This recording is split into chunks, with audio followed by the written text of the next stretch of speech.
Saudara-saudari dan kawan-kawan, saya nak bercakap tentang Anwar bin Ibrahim. Dari apa yang kita baca, apa yang kita tahu, apa yang telah diberitakan, bahawa sosok ini obses. Dia obses nak jadi Perdana Menteri.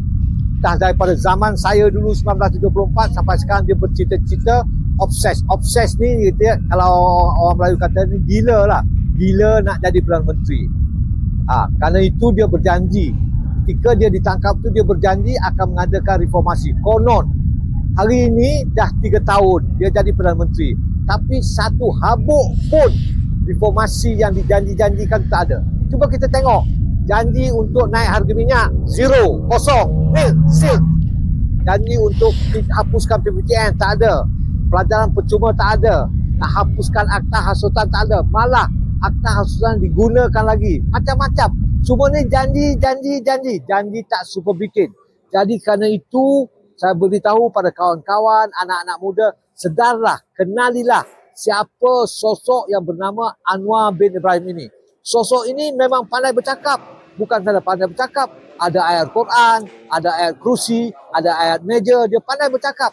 Kadang-kadang dia pulang, kadang-kadang dia masuk bahasa Inggeris, kadang-kadang ada sekali-sekali pula dia kata lahum polahum, nak cakap Perancis pula. Ini cara dia untuk apa tau?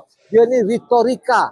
Cakap, pandai bercakap tapi tidak dilakukan apa yang dicakapkan itu. Jadi kerana itu, lihat sajalah kawan-kawan dia dulu, kawan-kawan lama dia dulu, daripada tahun zero, ketika dia dalam ABIN, ketika dalam PKR, ketika dalam semua cabut lagi. Usaha-usaha politik dia semua cabut lagi. Semua meninggalkan dia. Kerana apa? Kerana mereka kenal, kerana mereka tahu, kerana mereka tahu siapa sosok Anwar bin Ibrahim yang sebenarnya. Untuk saya keep a distance.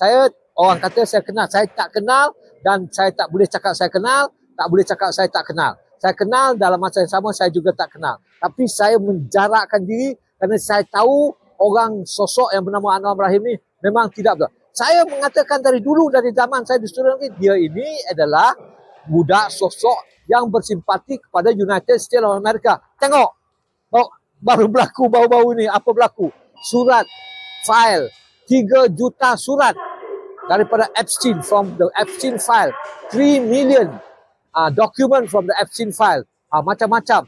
Ada nama siapa? Nama Lim Kee Siang ada tak? Tak ada. Nama Mahathir ada tak? Tak ada. Nama Rais Yatim ada tak? Tak ada. Nama Haji Hadi ada tak? Tak ada. Tapi nama Anwar bin Ibrahim ada di dalam file Epstein. Pasal apa ni? Pukul apa? Kenapa ini berlaku? Inilah contoh dia. Dia kata tak nak jawab lah perkara ini. Tapi rakyat tahu. Saya bertanya, kalau ada nama Lim Kee Siang, kalau ada nama Lim Guan Eng, kalau ada nama Mat Sabu, kalau ada nama Mahathir, kita yakinlah. Tapi hanya dia. 3 juta dokumen-dokumen ni hanya nama dia yang ada.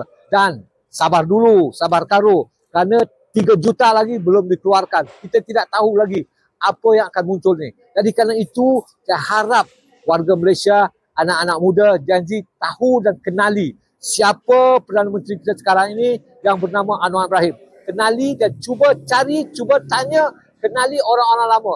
Tanya pada Ezam, tanya pada political secretary dia, tanya pada Azmin Ali, political secretary dia. Tanya kepada kawan baik dia bekas timbalan presiden dia.